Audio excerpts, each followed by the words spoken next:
பூஜை அறையில் இந்த ஒரு 5 பொருள் வைக்கவே கூடாது, இதெல்லாம் தயவு செஞ்சு எடுத்துருங்கன்னா எந்த பொருளை சொல்லுவீங்க? இது ரொம்ப முக்கியமான விஷயம். இதை நிறைய பேர் ஃபாலோ பண்ணுறாங்க, சில பேர் அதை ஃபாலோ பண்ணுறதில்ல. ஒரு பாசிட்டிவ் ஒரு வைப்ரேஷன் ஒரு உருவத்திலையும் ஒரு உருவ சிலையாக வைக்கிறோன்னா அது முக்கியமாக இருக்கக்கூடிய பொருள் பார்த்தீங்கன்னா சாமி படம் வச்சுருப்பாங்க, ஃபோட்டோ வச்சுருப்பாங்க, உருவம் வச்சுருப்பாங்க, ஓகே. அது தவிர்த்து சிலையாக பார்த்தீங்கன்னா பிளாஸ்டிக்கில் நிறைய வைப்பாங்க.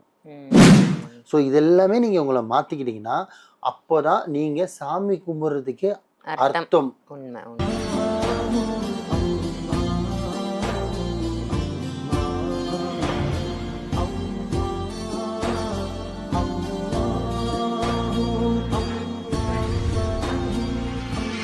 மருஜன்மணியர்கள் அனைவருக்கும் அன்பான வணக்கங்கள். புழல் காவாங்கரை ட்ரிபிள் டவர்ஸ்ல இருக்கக்கூடிய மாலிக் பாய் அவர்களை தான் சந்திக்க வந்திருக்கோம். வணக்கம் பாய். வணக்கம்மா பாய். இன்னைக்கான டாபிக் பூஜை அறையில் இந்த ஒரு 5 பொருள் வைக்கவே கூடாது, இதெல்லாம் தயவு செஞ்சு எடுத்துருங்கன்னா எந்த பொருளை சொல்லுவீங்க?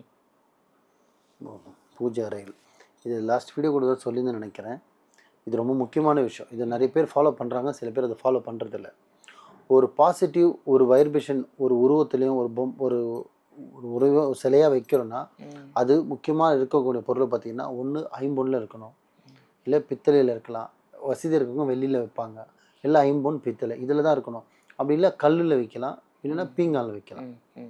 இது ஒரு உருவத்துக்கு ஒரு முருகர் சிலையோ அம்மன் சிலை எது வேணா இருக்கட்டும், அது இதெல்லாமே பார்த்திங்கன்னா எல்லாமே வைப்ரேஷன் இருக்கக்கூடியது.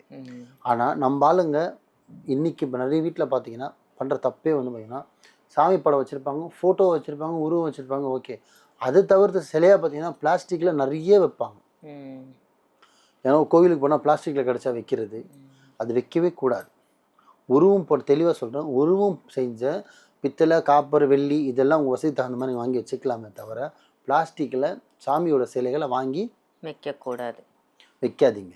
ஒன்று, அது எந்த சாமியாக இருக்கட்டும், குரு ஆசானங்கள் இந்த மாதிரி சித்தர் வழிபாடு கூட இருக்கட்டும், ஒன்று சிலையில் வைங்க, இல்லை ஐம்பொன்னில் வைங்க, இல்லைன்னா பித்தளையில் வைங்க, வச்சுக்கலாம். இல்லையா காப்பரில் கூட நீங்கள் செஞ்சு வச்சுக்கலாம், இல்லையா பீங்கால கூட நீங்கள் செஞ்சு வச்சுக்கலாம், அவங்க வசதி பொறுத்து இருக்கு. ஆனால் பிளாஸ்டிக்கில் மட்டும் செய்யாதீங்க. அதுக்கு அவங்களுக்கு கொடுக்குற மரியாதையே நம்மளுக்கு கிடையாது. அது எந்த ஒரு வைப்ரேஷனும் கிடையாது. அது ஒரு பொம்மை டாய்ஸ் மாதிரி பசங்க விளையாடுறதுக்கு மாதிரி இருக்கும் தவிர அதில் ஒரு இழுப்புத்தன்மை இருக்காது பிளாஸ்டிக். ஒன்று. ரெண்டாவது, பிளாஸ்டிக் பூ போடாதீங்க, போடக்கூடாது. அப்படி இல்லை நிறைய பேர் என்ன பண்ணோன்னா தினைக்கும் பூ பார்த்த முடியல, அதனால் பார்த்தீங்கன்னா இப்போ ட்ரெண்டிங்காக பிளாஸ்டிக் பூ விற்கிது. அதை சும்மா ஒரு வைக்கலாமே தவிர, ஆனால் நீங்கள் வாரத்தில் ஒரு 3-4 நாளாவது அங்கே நறுமணத்துக்கு பூ நீங்கள் போட்டே ஆகணும். ஆனால் சாமிக்கு பூ போடுறது முக்கியமாக பார்த்தீங்கன்னா வாங்கி போடுறத விட வாங்கி கட்டி போட்டிங்கன்னா ரொம்ப ரொம்ப நல்லது. ஏன்னா உங்கள் உடலால் நீங்கள் அதை உட்காந்து டைம் எடுத்து உடம்பு வலிக்க நீங்கள் பின்னி போடுறதால அந்த நன்மை உங்களுக்கு முழுசாக கிடைக்கும். ஆச்சுங்களா? ஸோ பிளாஸ்டிக் முடிஞ்ச அளவுக்கு பயன்படுத்தாதீங்க. 2. 3வது, அந்த பூ பயன்படுத்துறீங்களா அதிகபட்சம் மறுநாள் 2வது நாள் பார்த்தீங்கன்னா ஃபுல்லாக உதிர்ந்து கொட்டு இருக்கும். அந்த பழைய பூ ஒரு பூ கூட இல்லாமல் சுத்தமாக வாஷ் பண்ணி கிளியர் பண்ணி அதை டிஸ்போஸ் பண்ணிவிடுங்க. அந்த பூவை பார்த்தீங்கன்னா ஓடுற தண்ணியிலையோ ஆற்றுலையோ குளத்துலையும் கிணத்துல தான் போடணுமே தவிர குப்பையிலையும் சேத்துலையும் ஆற்றுலையும் போடக்கூடாது. நல்லா பாருங்கள், சாமி படத்தில் பூ போடுவாங்க, அந்த பூ காஞ்சதுக்கு அப்புறம் எடுத்துன்னு பார்த்தீங்கன்னா குழந்தைக்கு போடுற அக்கீஸும் டேப்பரும் விஸ்பர் இருக்கிற டஸ்ட்பின்ல தான் பூவை போடுவாங்க. வார்த்தை எங்கே இருக்குது பாருங்கள். சாமிக்கு போட்ட பூவை காஞ்சதுக்கு அப்புறம் விஸ்பர் இருக்கிறதுலையும் அக்கீஸ் இருக்கிறதுல தான் போடுறீங்க.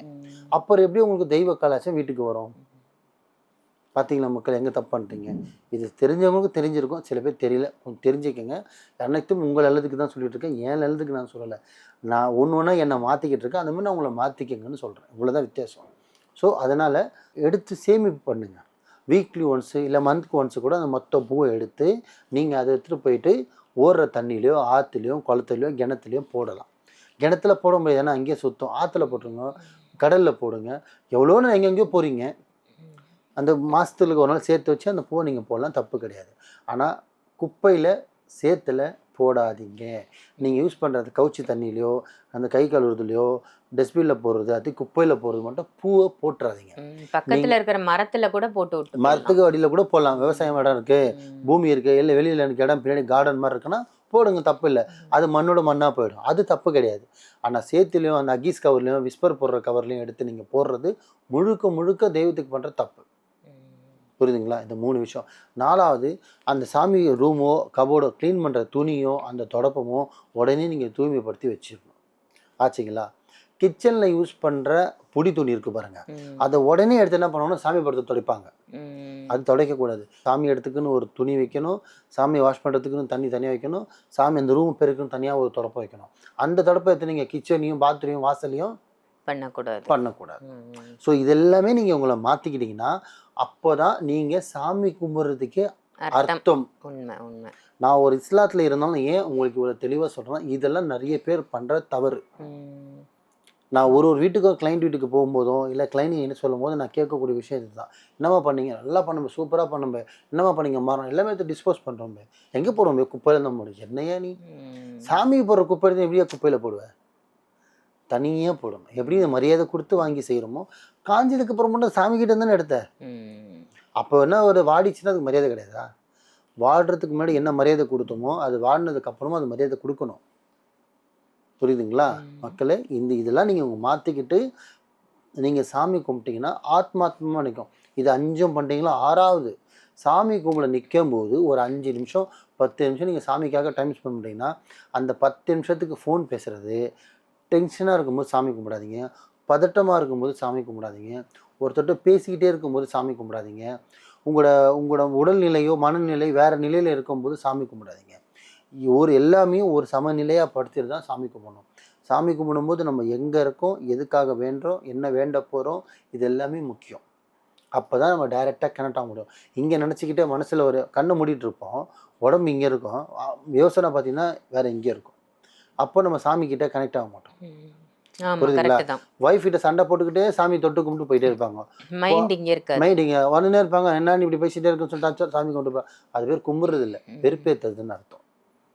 இறைவன் நம்மளை எவ்வளோ கொடுத்துருக்கேன் அந்த உலகத்தில், என்னென்ன உறவு, கை கால் அழகு பர்சனாலிட்டி எல்லாமே கொடுத்துருக்கான். வசதி வாய்ப்பு, கண் உடல் உறுப்பு, செக்ஸு, வாழ்க்கை, குழந்தைங்க எல்லாமே கொடுத்துருக்கான். அவனுக்காக நீ என்னையா கொடுத்த? 10 நிமிஷம் டைம் கொடுயா, ரொம்ப வேணாம். இஸ்லாத்தில் இருக்கீங்களா? 5 வக்து தொழுவுங்க, வேறு ஒன்றுமே நீங்கள் பண்ண வேணாம். 5 வேளை தொழுவுங்க போதும். மக்காவுக்கு போக முடியல, உமரா பண்ண முடியல, அச்சு பண்ண முடியல, தேவையில்லை. தொழுவு முடிஞ்சா தொழுவுங்க, அது போதும். 4 பேருக்கு இல்லைன்னு சொல்லாமல் தானம் பண்ணுங்க. உங்களை நீங்கள் தூய்மையாக வச்சுக்கிங்க, உங்களை சுற்றி இருக்கவங்களை தூய்மையாக வைங்க. உங்கள் வாழ்க்கை நல்லாயிருக்கும். நல்லதே நினைங்க, நல்லதே செய்யுங்க, நல்லதே நடக்கும் இன்ஷா அல்லாஹ். சூப்பர், ரொம்ப சிறப்பாக சொன்னீங்க பாய். பூஜை அறையில் என்னென்ன விஷயங்கள்லாம் செய்யக்கூடாது, மக்கள் தெரியாமல் செய்யக்கூடிய தவறு என்ன அப்படின்னு ரொம்ப தெளிவான பதிவாக கொடுத்தீங்க. நன்றி. நன்றிம்மா.